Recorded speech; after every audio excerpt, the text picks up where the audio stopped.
The August heat pressed down on the backyard like a heavy blanket as I adjusted my tie for what felt like the 100th time. The Morrison family reunion was in full swing, and I was already regretting my decision to attend. Clusters of relatives I barely recognized mingled around picnic tables laden with potluck dishes, their voices creating a constant hum of conversation punctuated by bursts of laughter. Before we jump back in, tell us where you're tuning in from, and if this story touches you, make sure you're subscribed, because tomorrow I've saved something extra special for you. I'm Marcus, and at 32, I'd managed to avoid most of these family gatherings for years. Work always provided a convenient excuse. Marketing director positions don't run themselves, after all. But this year was different. This year, my mother, Helen, had practically begged me to come. "It's important, Marcus," she'd said over the phone 3 weeks ago, her voice carrying that particular tone that brooked no argument. "Your Uncle Robert is flying in from Seattle and Aunt Dorothy from Phoenix. We haven't all been together in over a decade." So here I was, standing awkwardly by the beverage table, nursing a lukewarm beer, and watching my extended family catch up on years of missed connections.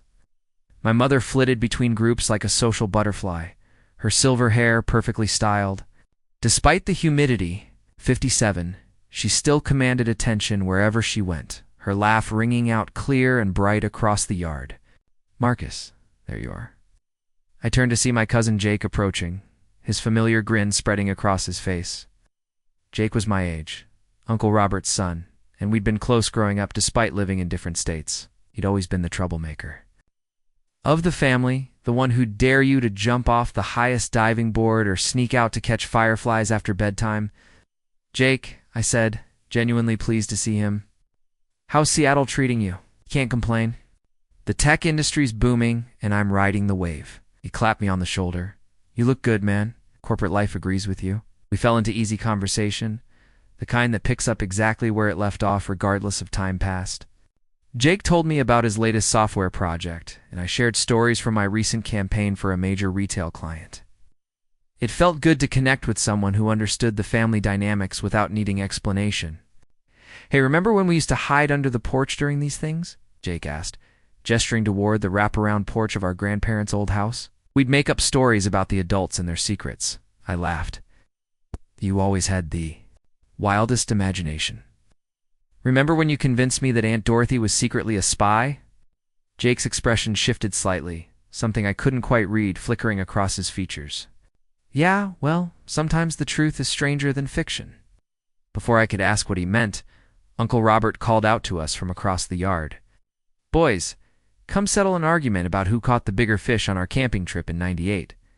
We made our way over to where a group of uncles had gathered around a cooler, their animated gestures suggesting the fish story had grown considerably over the years. I found myself genuinely enjoying the afternoon, caught up in the warmth of family connections I'd forgotten I missed. As the sun began to sink lower in the sky, casting long shadows across the yard, I noticed my mother deep in conversation with my Aunt Margaret near the garden shed. Their heads were bent close together, and something about their body language seemed tense, almost secretive. When my mother glanced up and caught me looking, she quickly straightened and waved, her smile looking forced. "Everything okay?" I asked when she approached a few minutes later. "Gorth, honey." "Just catching up with Margaret. You know how it is. We don't get to see each other often enough." Her voice was bright, but there was something underneath it, a strain I couldn't identify. The afternoon progressed with the usual family reunion. Activities, a softball game, where everyone pretended Uncle Tom wasn't getting too old to play. Catcher, a photo session that took 45 minutes to organize.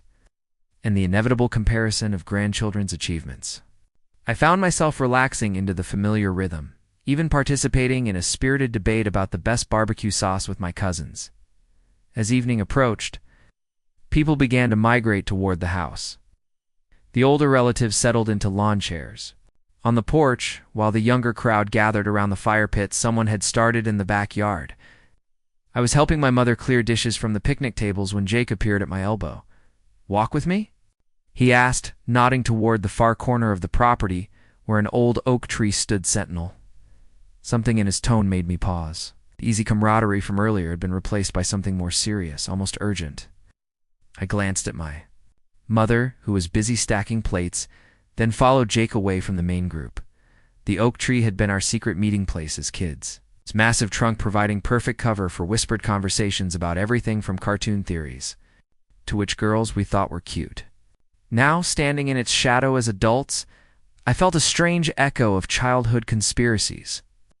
"Marcus," Jake began, then stopped, running a hand through his hair. "Man, I don't know how to say this." "Just say it," I replied, though something in my chest had started to tighten.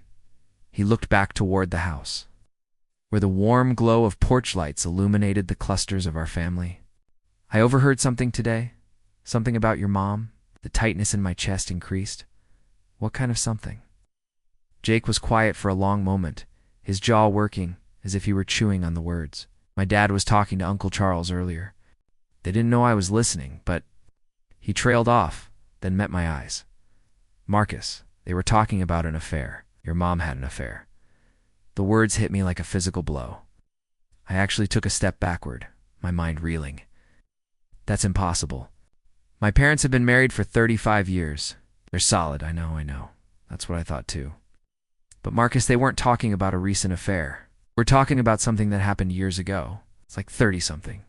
Years ago, my mouth went dry. 30-something years ago would put it right around the time I was born. I shook my head, trying to clear the sudden fog that had descended over my thoughts. "Jake, you must have misunderstood. Maybe they were talking about someone else, or they mentioned her by name," he interrupted, his voice gentle but firm. "And Marcus, there's more. They said something about you, about how you have your father's eyes. Except..." He paused, clearly struggling with how to continue. "Except what?" "Except you don't. You never have. Everyone always comments on it. How different you look from both of them. Remember how Grandma used to joke about you being the milkman's son?" I did remember. The jokes had been a running theme throughout my childhood. How I was the only one in the family with green eyes. How my hair was darker than anyone else's. How I was built differently than my father and uncles. Oh, we'd all laughed it off, but now those innocent comments took on a sinister new meaning. "This is crazy," I said, but my voice sounded hollow even to my own ears. "You're talking about my mother, about my family." Jake stepped closer, his expression sympathetic. "I'm sorry. Man, I really am, but I thought you should know. I thought you deserved to know." I looked back toward the house, where I could see my mother's silhouette moving past a lit window. Helen Morrison, the woman who'd raised me, who'd packed my lunches and helped with homework and cheered at every soccer game.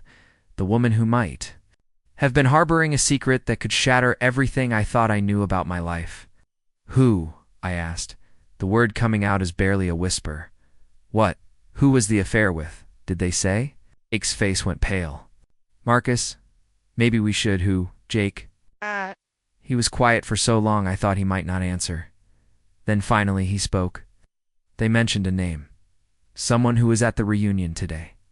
My heart began to race. "Who?" "Coach Sullivan. Remember him? He used to coach Little League when we were kids. He's here today, Marcus. He's been here all afternoon." The world seemed to tilt sideways. Coach Sullivan, Tom Sullivan, had been a fixture in our community for decades. He'd coached half the kids in town, including me. I had vivid memories of him teaching me to throw a curveball, of him showing up to games even after I'd aged out of his league. He'd always been kind to me, always seemed to take a special interest in my progress. And now, as I stood under the oak tree with my cousin's words echoing in my mind, I began to understand why. "I need to see him," I said, my voice sounding strange. To my own ears, "Marcus, wait." But I was already walking back toward the house, my mind racing with possibilities I didn't want to consider. As I approached the porch, I could see Coach Sullivan sitting with a group of the older men, his gray hair catching the porch light. He looked up as I approached, and for just a moment, our eyes met, green eyes. It's the same shade as mine. My legs felt weak as the realization hit me. The same eyes that had stared back at me from mirrors my entire life were now looking at me from across a crowded porch, filled with what I could only describe as recognition, something else, something that looked almost like fear. "Coach." Sullivan stood up abruptly, excusing himself from the group. As he headed toward the front door, I found myself following, my heart pounding so hard I could hear it in my ears. This couldn't be happening. This couldn't be real. But as I watched, the man who might be my biological father disappear into the house. I knew that everything I thought I knew about my life was about to change forever. I followed Coach Sullivan into the house, my pulse thundering in my ears. The familiar scent of my grandmother's old furniture polish and the sound of distant laughter felt surreal against the chaos erupting in my mind. He'd disappeared into the kitchen, and I hesitated at the doorway, watching him pour himself a glass of water with hands that seemed to shake slightly. "Tom," I said, my voice coming out rougher than intended. Preparing and narrating this story took us a lot of time. So if you are enjoying it, subscribe to our channel. It means a lot to us. Now back to the story. He turned and I saw him flinch when our eyes met again. Up close, the resemblance was even more striking. Same angular jawline, the same way his left eyebrow sat slightly higher than the right. How had I never noticed this before? "Marcus," he said carefully, setting down his glass. "Good to see you, son. It's been a while." "Son." The word hung in the air between us like a loaded weapon. "Has it?" I asked, stepping further into the kitchen, "'cause I'm starting to think maybe we've been seeing each other all along and I just didn't know it." His face went ashen. "I'm not sure what you mean. My cousin overheard something today. About my mother, about an affair." I watched his face carefully, cataloging every micro-expression. "Your name came up." Tom Sullivan closed his eyes briefly, and when he opened them, they held a weariness that seemed to age him 10 years in an instant. "Marcus, this isn't the time or place for this conversation." "Then when?" as I pressed. After another 32 years of lies, before he could answer, footsteps echoed in the hallway. My mother appeared in the doorway, her face brightening when she saw me, before her expression froze as she took in the tension radiating between Tom and me. "Marcus, there you are. Was wondering where you'd gotten to." Her voice was carefully neutral, but I caught the way her eyes darted between us. "Tom, thank you for coming today. It means so much to have everyone here." Tom nodded, but he wouldn't meet her gaze. I studied my mother's face, searching for signs I'd missed my entire life. The way she avoided looking directly at either of us. The slight tremor in her hands as she smoothed her skirt, forced brightness in her smile. "Mom," I said slowly, "I think we need to talk." Something flickered across her features. Fear, maybe, or resignation. "Of course, honey." "What about?" "About why I look nothing like Dad. About why Coach Sullivan here seems to know more about my Little League stats than any normal coach would remember. About why Jake overheard Uncle Robert talking about secrets that go back 32 years. The color drained from my mother's face completely. She gripped the doorframe, and for a moment, I thought she might collapse. Tom stepped forward instinctively, as if to steady her, then caught himself and stepped back. "I think," my mother said in a voice barely above a whisper, "that maybe we should go somewhere private." The three of us ended up in my grandfather's old study, a small room lined with dusty books and hunting trophies. My mother sat heavily in the worn leather chair behind the desk, while Tom and I remained standing, the tension thick enough to cut with a knife. "How long have you known?" my mother asked, looking at me with eyes that seemed suddenly fragile. "About an hour," I said, "but I'm getting the feeling I should have known a lot longer." She nodded slowly, tears beginning to well up. "I never wanted you to find out this way. Never wanted you to find out at all." The admission hit me like a physical blow. "So it's true." "Yes." The word came out as a broken whisper. I sank into the chair across from her, my legs suddenly unable to support me. "Dad, David, does he know?" My mother's face crumpled. "Yes. He's known from the beginning." "From the beginning," my voice cracked. "You mean when I was born? Before that?" She wiped her eyes with the back of her hand. "Marcus, your father and I went through a rough patch early in our marriage. We were young, we were struggling financially, and we nearly separated. During that time, I made a mistake." I looked at Tom, who stood rigid by the window, staring out at the darkening yard. A mistake that resulted in me You were never a mistake, my mother said fiercely. Never. You were the best thing that ever happened to us. The thing that brought David and me back together, but I'm not his son. The words hung in the air like an accusation. Tom finally turned from the window, his face etched with pain. Marcus, he said quietly, your mother and I. What happened between us was complicated. We were both in difficult places in our lives. I was going through a divorce. She was having problems with David. It was a moment of weakness that we both regretted. Regretted? The word came out sharper than I intended. Is that what I am? A regret? No, Tom said quickly, then stopped himself. I mean, ... it's complicated. Stop saying it's complicated. Standing up so fast the chair rocked backward. This isn't complicated. This isn't complicated. This is my life. This is who I am. Marcus, please. David has been your father in every way that matters. He chose to raise you, to love you as his own. That has to count for something, but why keep it a secret? Why lie to me for 32 years? Tom stepped forward, his hands clasped behind his back in a gesture I suddenly recognized from my own nervous habits, because we thought it was for the best. Your parents reconciled. They built a good life together. You had stability and love.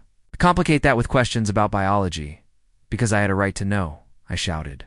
I had a right to know who I really am. You know who you are, my mother said, standing and moving around the desk toward me.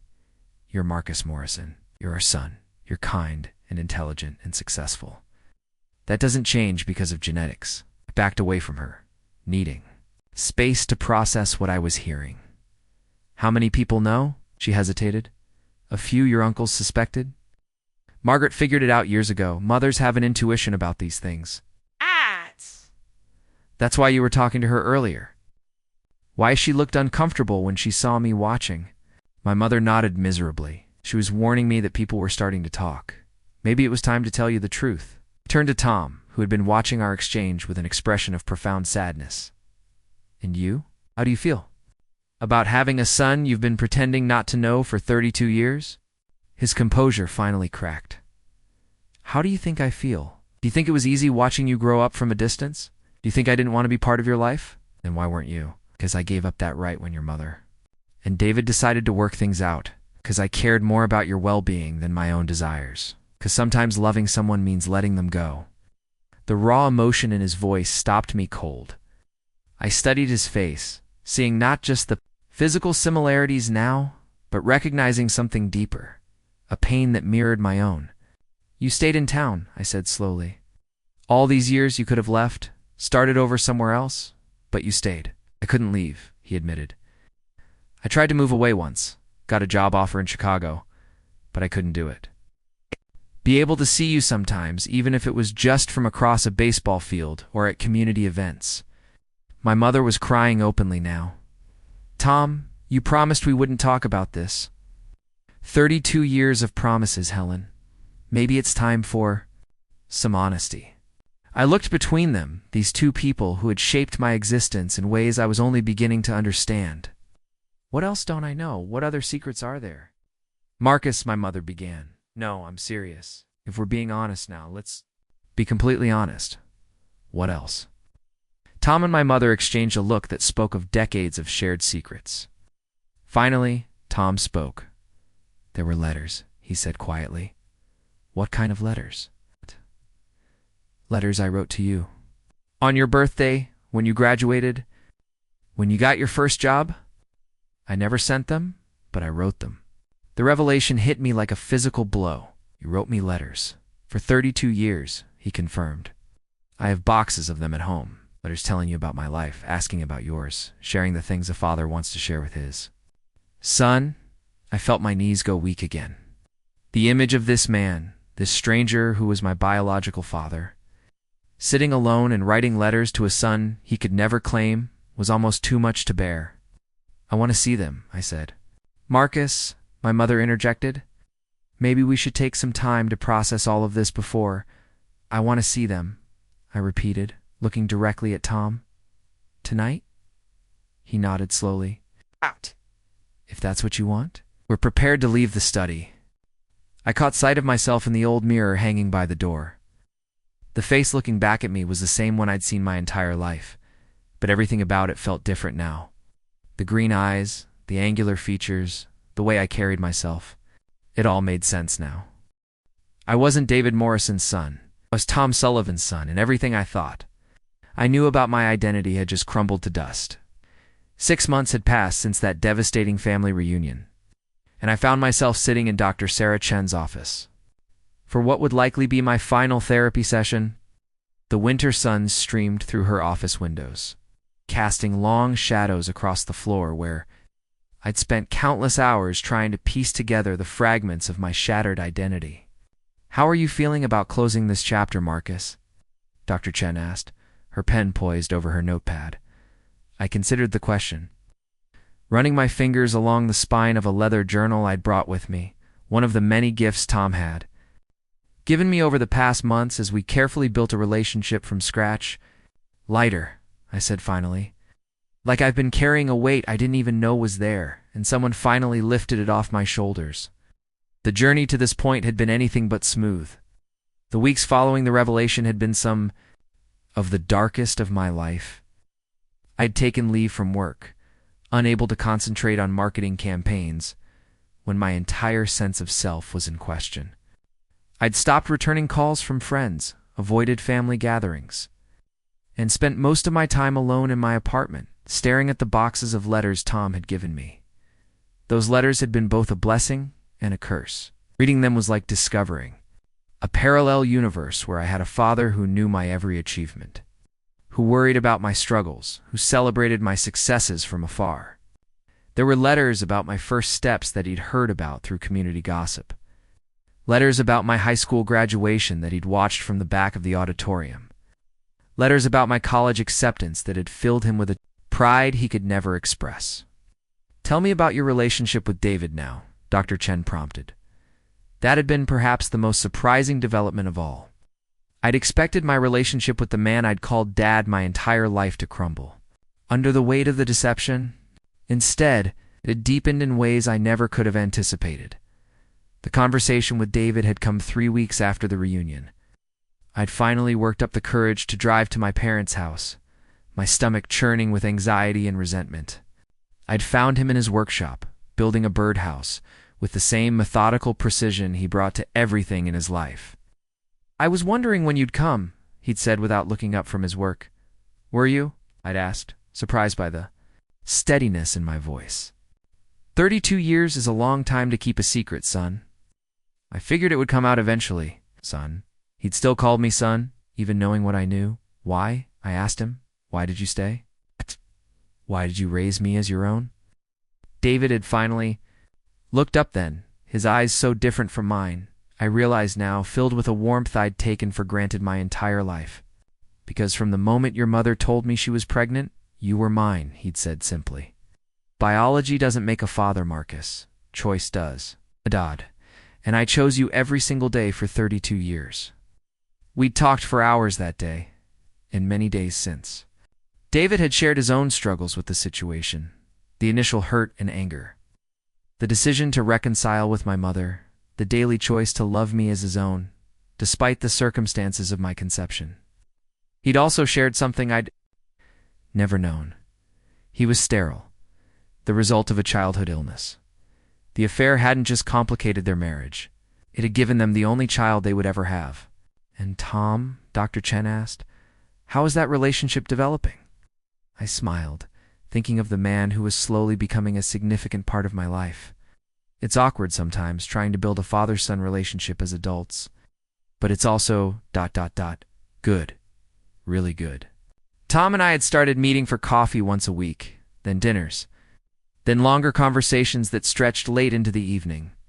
I'd learned that he'd never married again after his divorce, had never had other children. I'd learned that he'd followed my career from a distance, that he'd kept newspaper clippings of my achievements, that he'd been prouder of me than I'd ever imagined possible. "He wants to introduce me to his side of the family," I continued. "His sister lives in Denver and she has kids.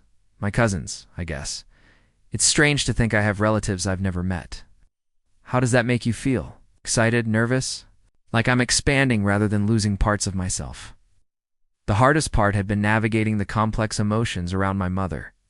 Helen had been devastated by my initial anger, terrified that I would cut her out of my life entirely. It had taken months of difficult conversations, family therapy sessions, and gradual healing for us to find our way back to each other. She made choices that seemed right at the time, I said to Dr. Chen. Choices that were meant to protect me, even if I disagree with them. I can't change the past, but I can choose how to move forward. And how are you choosing to move forward? Opened the journal Tom had given me, flipping to a page I'd marked with a photo and a picture from last month's small gathering where both David and Tom had been present. It hadn't been a traditional family dinner by any means, but it had been something uniquely ours. I'm choosing all of them, I said. David will always be my dad, the man who taught me to ride a bike, who helped with homework, who walked me through my first heartbreak. Tom is... Tom is something new. A biological father who's becoming a friend, a mentor, someone who adds richness to my life rather than taking anything away from it. It hadn't been easy to reach that point. There had been moments of intense anger, periods of deep sadness and confusion that seemed to last for weeks. But gradually, with the help of therapy and the patient support of everyone involved, I'd begun to see the situation not as a loss, but as a gain. What about work? Dr. Chen asked. You mentioned you were considering some changes. I nodded, closing the journal. I'm starting my own consulting firm. Tom's been helping me with the business plan. Turns out he has quite a head for marketing, strategy. And David's been helping with the financial projections. It's the first time I've had both of them actively involved in something important to me. The decision to leave my corporate job had been brewing for years, but the identity crisis had given me the push I needed to finally take the leap. Having two fathers invested in my success, each bringing their own expertise and perspective, had made the transition feel less daunting and more like an adventure. Tell me about the letters you've been writing, Dr. Chen said. Referencing something I'd mentioned in previous sessions, I smiled, thinking of the new ritual I'd developed. Every Sunday, I write letters, sometimes to Tom, sometimes to David, sometimes to myself. Not letters about the past, but letters about the present, about what I'm learning, about how I'm growing. Tom suggested it after I told him how much his letters had meant to me, and how has that helped? It's helped me understand that family isn't about perfect circumstances or traditional structures. It's about love, commitment, and the choice to keep showing up for each other, even when things get complicated. I thought about the upcoming holidays, the first where all the family dynamics would be openly acknowledged. Helen was hosting Christmas dinner, and both David and Tom would be there, along with various other family members who had slowly learned the truth over the past months. It would undoubtedly be complicated, but it would also be honest in a way. Our family gatherings had never been before. What would you say to someone going through a similar discovery about their family? Dr. Chen asked. I considered the question carefully. I'd tell them that the truth is always better than a lie, even when it hurts. I'd tell them that finding out your family isn't what you thought doesn't mean it's less valuable. It might actually mean it's more valuable than you realized. I paused, thinking about Jake, who had become an unexpected source of support throughout this journey. His willingness to tell me the truth, even knowing it would be painful, had ultimately been a gift. I'd also tell them that identity isn't just about where you come from. It's about who you choose to become. I'm still Marcus Morrison. I'm still the same person with the same values and goals and dreams. But now, I have a fuller picture of where those traits came from, and that's made me more confident, not less. Dr. Chen made a final note in her pad. Any regrets about how things unfolded? I regret the lost time, I said honestly. I regret that Tom felt he had to love me from a distance for so long. I regret that David felt he couldn't tell me the truth about his own struggles with fertility. I regret that my mother carried the weight of this secret for decades. But I don't regret learning the truth, even though it turned my world upside down. As I prepared to leave Dr. Chen's office for the last time, I felt a sense of completion that had been missing from my life for months. The anger had faded, replaced by acceptance and even gratitude. The confusion had cleared, replaced by a new understanding of what family really meant. One last question, Dr. Chen said, as I reached the door. What are you most looking forward to? I thought about Tom's invitation to join him on a fishing trip next month. Something he'd mentioned wanting to do in one of his letters from 15 years ago. I thought about David's request for help renovating the workshop we'd spent so many hours in together. I thought about my mother's excitement about planning my 33rd birthday celebration, the first one where everyone important to me would be present and accounted for. Everything, I said simply. I'm looking forward to everything.